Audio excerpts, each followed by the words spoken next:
Hello! For today's video mga mami, maghimo na punta og cake. Kubani ko ninyo mga mami nga paghimo ating cake ni sa ato isa ka customer. Spider-Man ug Batman ni nga siya nga theme nga cake.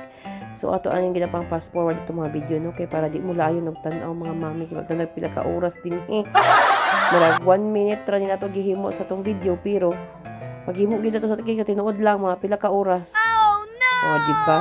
So kung makita ninyo no, ang color red, wala na to gidaghan kayo o kuan sa food coloring. Ato siyang gi-coat daan og white. Ato ibutang red kay para dili kay daghan ato magat nga food coloring kay kabalo mo, too much food coloring is not good. So, kaya di mami no, dili ni siya fondant nga cake. So, icing atong ginapang butang diya sa kilid. Oh. Mata nag fondant kay mahal kayong fondant mga mami. Diyos ko. Ako'y nalilesang sa mga presyo karong panahon na. Oy. Grabe naman yun yung kalisod ang atong panahon karon. Maski kami galisod na mig-adjust sa ano pagpresyo sa among cake.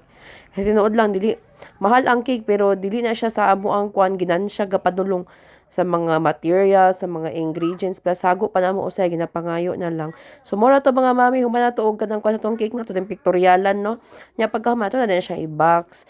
Pag humana to box na atong tukod para di maguba dayon ato yung putoson o aron dili babugan. Mora to, thank you. Bye-bye.